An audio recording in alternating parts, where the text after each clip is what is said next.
नमस्कार. 7 मे पासून पुरंदर विमानतळ हा प्रकल्पकरिता भूसंपादनची प्रक्रिया चालू होणार आहे. याच्याबद्दल ची प्रक्रिया जी आहे ते बऱ्यापैकी संपलेली आहे. आता शेवटचा जे टप्पा आहे लोकांच्या सोबत करारनामे करणे, शेतकऱ्यासोबत आणि पैशाचं वाटप करणे, हा प्रक्रिया 7 मे पासून चालू करणार आहोत. संमतीचे निवाडे 10 जून पर्यंत येतील. याच्यामध्ये एकरी जे रेट शासनाने फायनल केलेलं आहे ते 1,61,00,000 आहे. याच्यामध्ये याच्यासोबत इंटरेस्ट आहे 1,61,00,000 आहे. आणि याच्याशिवाय जे निगडीत घटक आहे त्याच्यामध्ये झाडे, विहीर यासाठी वेगळे पैसे शेतकऱ्यांना दिले जातील. तर सरासरी एकरी मागे प्रत्येक शेतकऱ्याला जवळपास 2 कोटी रुपये भेटणार आहेत. याच्याशिवाय 10% जमीन, एकूण जेवढी आपण शेतकऱ्याची जमीन घेतोय त्याची 10% जमीन विकसित भूखंड परत शेतकऱ्यांना दिला जातील एरोसिटीमध्ये. आणि याच्याशिवाय ज्या शेतकऱ्याचं घर जातोय त्यांना 2.5 गुंठे जमीन अतिरिक्त घर बांधायला दिले जातील. जे शेतकरी त्या ठिकाणी भूमिहीन होते त्यांना 750 दिवसाचा पैसे वेगळे दिले जातील. आणि याच्याशिवाय प्रत्येक कुटुंबामधून एअरपोर्टमध्ये प्राथम्याने एक शेतकरीला, एक माणसाला नोकरीही दिली जातील, तसे MIDC याच्यामध्ये तरतूद आहे. आणि या पद्धतीने हा प्रक्रिया आपण सध्या चालू करत आहोत. सर्व शेतकऱ्यांना आम्ही आवाहन करतो की आता प्रक्रिया चालू झालेली आहे. पैसे वाटपची प्रक्रिया 7 मे पासून चालू होतील. याच्यामध्ये जिल्हाधिकारी कार्यालयामध्ये आणि प्रांत कार्यालयामध्ये हा दोन्हीपैकी आपण आपला करारनामा आमच्याकडे सबमिट करू शकतात. RTGS द्वारे डायरेक्ट बेनिफिट ट्रान्सफर सारखे पैसे शेतकऱ्याच्या खात्यामध्ये सोडले जातील. 3,000 एकर एवढी जमीन आम्ही भूसंपादन करणार आहोत. त्याच्याशिवाय जे बाहेरची जमीन होती 7,000 एकरचा जे नोटिफिकेशन निघाला होता त्याच्यामध्ये जे अतिरिक्त जमीन आहे त्याचे शिक्के काढण्याची प्रक्रिया चालू केलेली आहे. येणाऱ्या काही आठवड्यामध्ये बाकी जमीनचे शिक्के काढले जातील. आणि याच्याशिवाय 2016 पासून आतापर्यंत ज्या लोकांवर गुन्हे दाखल झालेले आहे ते गुन्हे सुद्धा मागे घेतले जातील. त्याची प्रक्रिया ऑलरेडी चालू झालेली आहे. आणि याच्याशिवाय फार्मर प्रोड्युसर कंपनी आम्ही अल्पभूधारक शेतकऱ्यासाठी स्थापित करतो आहे, जेणेकरून हा एअरपोर्टचा डायरेक्टली बेनिफिट त्या भागाच्या शेतकऱ्याला होणार आहे. आणि महिला बचत गटाकरिता एअरपोर्टच्या आत गाला उपलब्ध करून दिला जातील, जेणेकरून जे महिला बचत गटद्वारे तयार केलेले जे हँडीक्राफ्ट आहे, जे प्रोडक्ट्स आहेत ते एअरपोर्टच्या आत विकता येणार. या पद्धतीचा एकंदरीत पॅकेज आहे, त्याची डिटेल माहिती आम्ही सांगितलेली आहे. आणि कालपासूनच आमच्याकडे शेतकरी येणे चालू झाले होते, कारण 30 एप्रिलला हा न्यूज लागली होती की रेट फायनल झालेली आहे.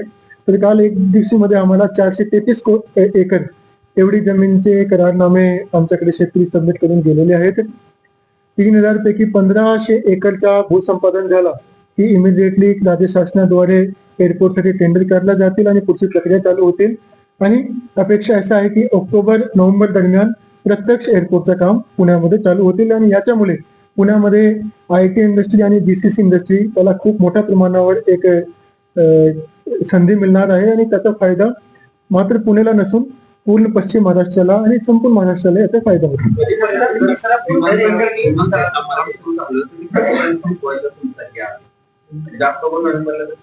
आमच्या म्हणजे तसा गव्हर्नमेंट सोबत याच्याबद्दल चर्चा करावी लागते, पण माझं असं मत आहे की 3 वर्षाच्या आत हा एअरपोर्टचं काम पूर्ण होऊ शकते. तिथली भौगोलिक परिस्थिती बघता, कारण त्या ठिकाणी काही नदी किंवा डोंगर कापणे अशा प्रकारचा काही एन्व्हायरमेंट परमिशन घेणे अशा प्रकारचे विषय तिथे खूप कमी आहे. आणि त्याच्यामुळे माझं असं मत आहे की ऑक्टोबरमध्ये जर आपण काम चालू केला तर 3 वर्षाच्या आत हा काम आपण संपू शकतो. कुटुंबीय त्यांनी पत्र तुम्हाला दिलं होतं मदतीच्या अपेक्षेने, तुम्हाला ते पत्र मिळालं होतं का? नेमका काय महिना होता आणि तुम्ही त्या कुटुंबाला काय आश्वासन केलं? परवा जे नसरापूरमध्ये जे घटना घडलेली आहे अतिशय दुर्दैवी घटना आहे. अशी प्रकारची घटना ऐकून सुद्धा जे दुःख येतो आणि आत्माला एक धक्का बसतो, ते आपण जेवढा म्हणजे सांगण्यामध्ये काय सांगायचे तेही काही वेळी कळत नाहीये. हा दुर्दैवी घटना घडल्यानंतर इमिडिएटली पोलीस विभागाने गुन्हा दाखल केला आणि जे गुन्हेगार होता त्याला पकडला पण होता. जे पीडित जे कुटुंब आहे ते आम्हाला त्याने पत्रही पण पाठवलेलं आहे. आणि मी शासकीय जी मदत आहे ते आम्ही करतच आहोत. याच्याशिवाय लेखी स्वरूपात आम्ही त्यांना आश्वस्त केलेलं आहे की स्पेशल कोर्ट स्थापित करून, फास्ट ट्रॅक कोर्ट स्थापित करून, स्पेशल काउन्सिल नेमून हा जे गुन्हेगार आहे त्याच्यावर लवकरात लवकर कारवाई होतील. डेथ पेनल्टीची आम्ही मागणी करणार आहोत स्पेशल काउन्सिलद्वारे. हे आम्ही लेखी स्वरूपात पत्रामध्ये नमूद केलेलं आहे आणि त्याचे कुटुंबाला दिलेलं आहे. आणि शासकीय मदत बद्दल आम्ही तर केलेलं आहे. आम्हाला सीएम सरांचे सुद्धा त्याचे डायरेक्शन आलेले आहे की इमिडिएटली करायचे. त्या पद्धतीची आम्ही योग्य ची कारवाई सुरुवात केलेली आहे. सर, पुण्याच्या पाणी प्रश्नाची प्रश्न असा होता. यार अभी इतना ही रखते हैं. हिंदी का बोल.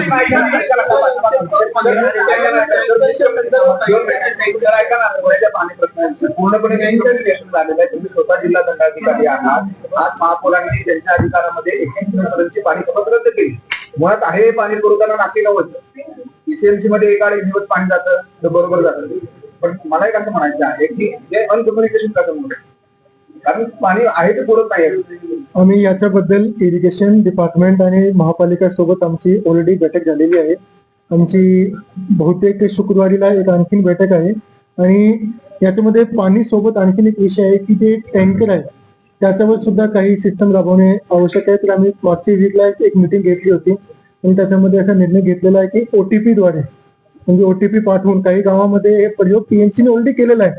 त्या प्रयोग जे आहे ते शासकीय टँकरसाठी काही ठराविक गावामध्ये आहे. तर हा प्रयोग आपण सर्व टँकर खाजगी आणि शासकीय ते सर्वसाठी राबवतो. याचे दोन फायदे होतील.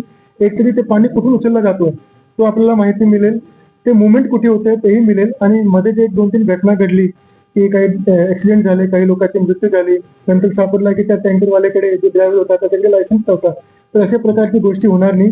तर एक ओटीपी बेस्ड टँकर सिस्टम आम्ही पुण्यामध्ये आणि पिंपरी चिंचवडमध्ये चालू करतोय. आणि याच्याशिवाय जे पाणीचा जो विषय आहे त्याच्याबद्दल पाण्याचे काही कमतरता नाही, मात्र नियोजन व्यवस्थित करण्याची आवश्यकता आहे. तर ते व्यवस्थित नियोजन होऊन जातील. कुठल्याही प्रकारची पाण्याची कमतरता पुण्यामध्ये येणार नाही. हे आम्ही प्रशासन म्हणून, लोकप्रतिनिधी म्हणून एकत्रित आम्ही काम करत आहोत. त्याच्यामध्ये काही अडचण येणार नाही. हे आम्ही जिल्हाधिकारी, जिल्हा दंडाधिकारी म्हणून तुम्हाला इन्शुअर करतो.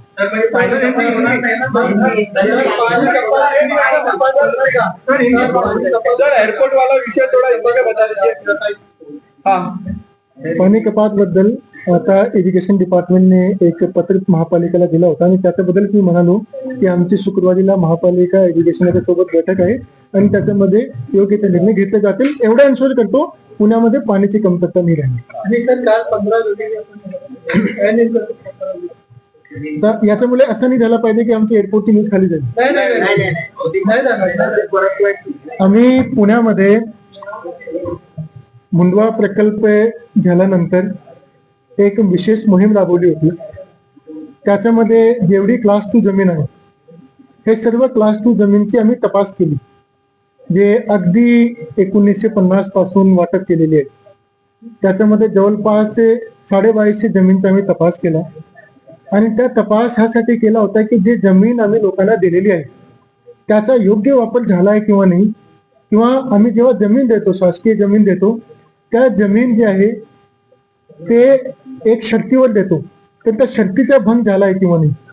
तर तपास झाल्यानंतर आमच्या निर्देशनास असा आला की जवळपास 240 जमीन त्याच्यामध्ये शर्तभंग झालेला आहे आणि त्या शर्तभंग झाल्यामुळे त्याच्यामध्ये 2 प्रकारची कारवाई करणे आवश्यक आहे.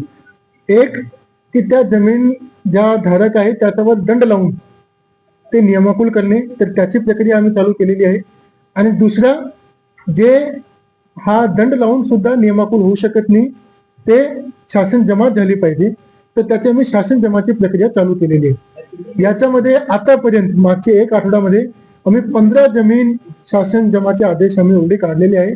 येणारे 2-3 वीक मध्ये अजून 100ची पेक्षा जास्त शर्तभंग केलेले म्हणून शर्तभंगाचे जे जमीन जे शासन जमा केले जातील आणि ते जमीन शासनाकडे परत येतील. पुण्यामध्ये तसे शासकीय जमीनच्या कमतरता झालेली आहे आणि मोठे प्रोजेक्ट करण्याकरिता आम्हाला जमीन विकत घ्यावं लागते, लँड एक्वायर करावं लागते. आणि हे शर्तभंगी जमीन जे आहे ते आमच्या ताब्यात आले की ते जमीन आम्ही पब्लिक पर्पजसाठी वापरू शकतो.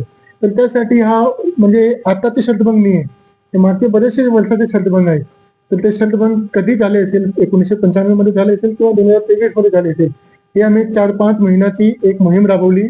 सर्व जे आमचे सर्कल ऑफिसर आहेत त्यांना प्रत्यक्ष फील्डवर पाठवला. त्यांना जमीनचा जिओ टॅग करायला सांगितला, जिओ टॅगचा फोटो घ्यायला सांगितला, त्याच्यामध्ये काय काय बांधलेलं आहे. फॉर एक्झाम्पल मी शासनाने मान्यता दिली होती काही म्हणजे काही एक गोष्टी करण्यासाठी आणि त्याने केली दुसरी गोष्टी. समजा त्याने फोस्टर होम बांधायला आपण मान्यता दिली आणि त्याने बांधली शाळा, तर अशात मग झाला. तर तशा प्रकारची जमीन आपण परत घेण्याची सुरुवात केलेली आहे.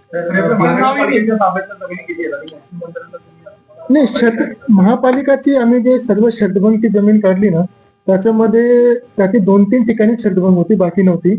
आणि ते सुद्धा नियमाकुल सारखी आहे, नियमाकुल करण्यासारखी आहे. तर जे शासकीय जे डिपार्टमेंट आहे त्याने जास्त काही शर्तबंद केलेला नाहीये. ज्या ठिकाणी केला तो सुद्धा नियमाकुल होऊ शकते सॉरी. मात्र खाजगी लोकांनी चांगलं म्हणजे जास्त मोठ्या प्रमाणावर शर्तबंद केलेला, तर त्याच्यावर आम्ही आता कारवाई सुरू एअरपोर्ट का केले. भीमाशंकर मंदिर 31 मे पासून सुरुवात होणार आहे. नदी प्रदूषणावर काही कारवाई करणार चलो अभी